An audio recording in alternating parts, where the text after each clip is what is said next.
Hey guys, welcome to another Anon Gremlin video, and today we are looking at the Krogan Mercenary.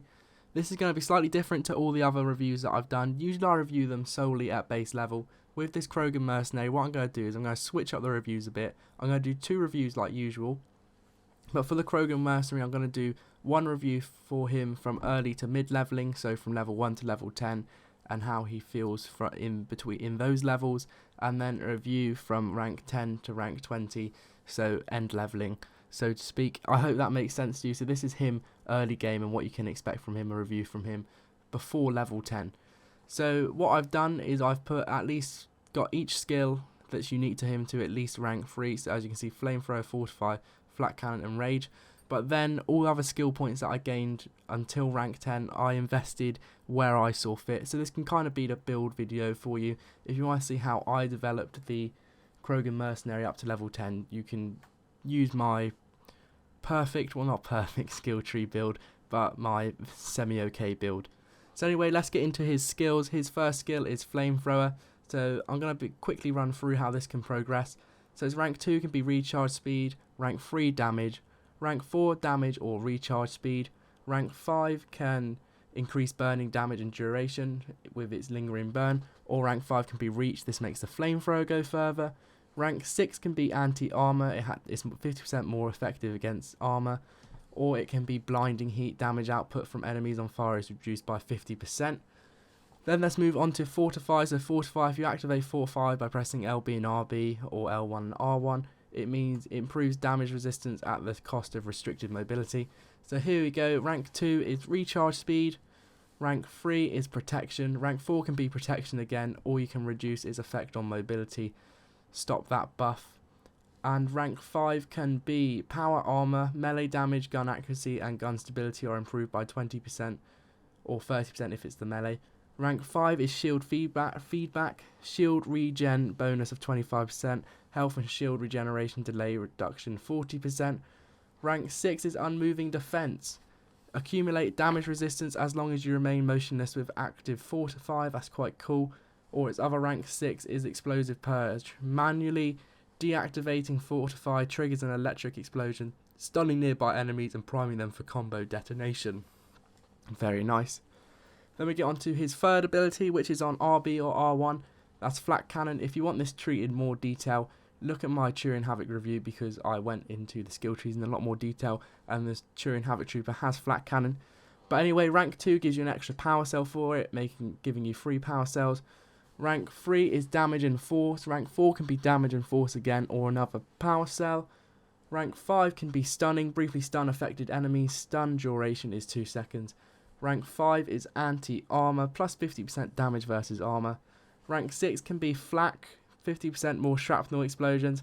Rank 6 can be shredder, shrapnel inflicts additional damage over time. So that's Flak Cannon. And then his unique passive ability, so to speak, is Rage. So Rage, if you unlock it at level 1, enter a blood rage after performing multiple melee kills within 30 seconds.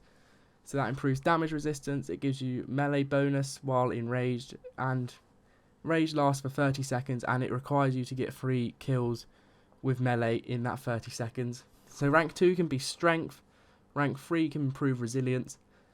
This is where it might get a bit controversial, and it depends how you play really. It depends how you want to progress this tree. You can either choose to improve your melee damage while enraged in rank 4, 5 and 6 on the bottom there, or you can choose to make yourself a lot more tanky and take a lot more damage by doing the top rank 4, 5 and 6. But anyway, let me explain those rank 4s to you, rank 5s and rank 6s.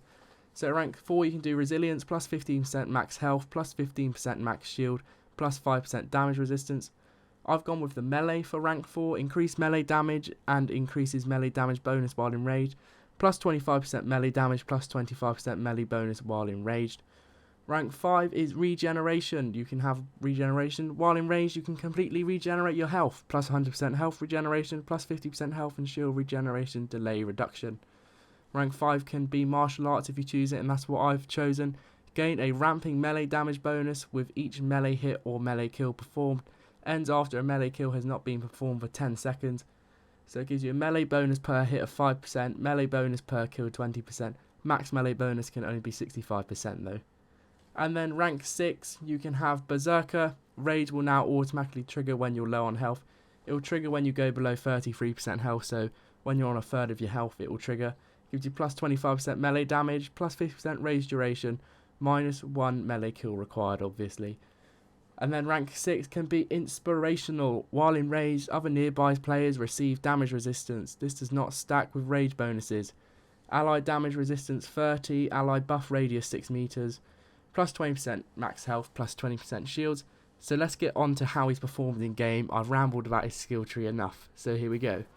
You're going to find that in game the Krogan Mercenary is an absolute machine, even at early levels. Between level 5 and 10 he comes into his own and becomes an absolute powerhouse. All these clips are recorded on silver difficulty, I might add, showing you just how effective he is, and around level 7, level 8 when I'm recording these clips.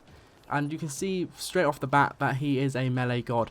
Just because I've upgraded Rage and Fortify so much, Fortify is allowing me to sponge so much damage, not take as much damage from enemy bullets, meaning I can run up to them and melee them, not worry about taking damage too much.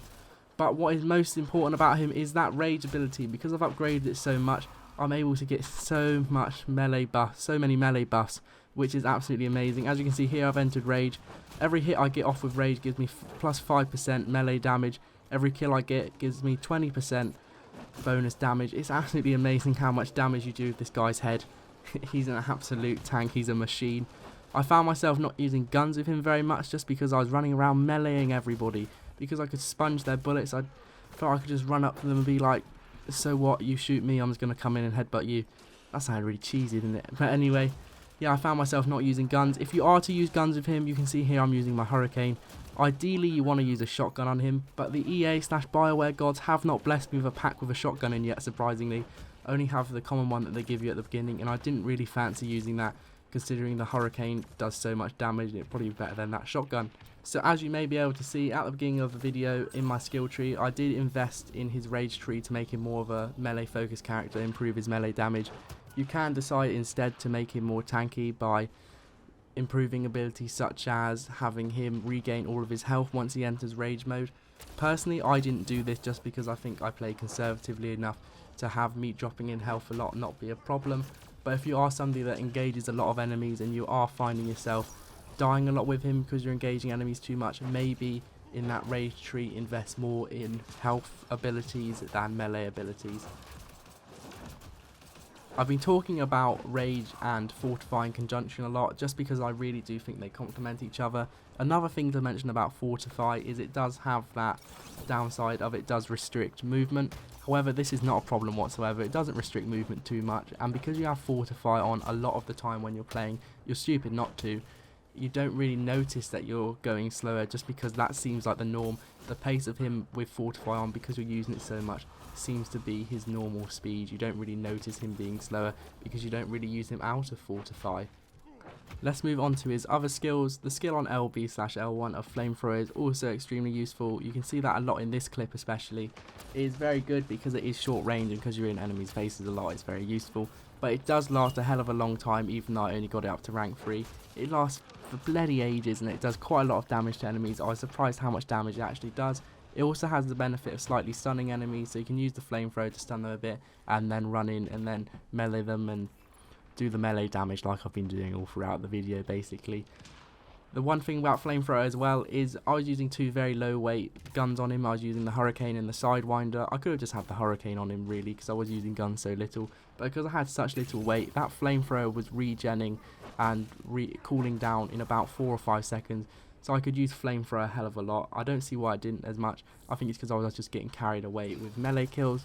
When it comes to his ability on RB/R1 early game, I find Flak Cannon a bit useless just because I find it buggy in games. I'm not sure whether it's because servers are laggy or just because I'm crap at using it, but 9 times out of 10 I find that if I shoot an enemy in the chest or on the floor around them, it doesn't seem to do any damage to them. I think that's just a server / bug in the game. I reckon Flak Cannon will be improved, so don't let this fully do your opinion on it, but I would advise not investing in it too heavily early on. Instead, invest in Fortify and Rage, and if you want, Flamethrower. The Krogan Mercenary is an all-round character. I should also mention he's good at reviving other players, and disabling devices when that objective comes, just because he's able to tank a lot of damage. You can run into enemies and revive characters and not worry about them killing you. That's quite a cool thing. But anyway, let's round off this review. The Krogan Mercenary is a really fun character to use. I'd advise playing him. He can take a little bit of getting used to, but once you work out that he's a melee god and you feel comfortable using him, you will be having a hell of a time and topping leaderboards and getting a hell of a lot of melee medals. So like, comment, subscribe. If you are eagle-eyed, you may have noticed that I have around 800,000 credits. This is because I'll be doing a pack opening strategy video in the future, looking at everybody's theories on the best way to open packs, the sort of how to get rid of the commons to get more N7 drops, etc. So stay tuned for that. But as I said, like, comment, subscribe, and have a nice day.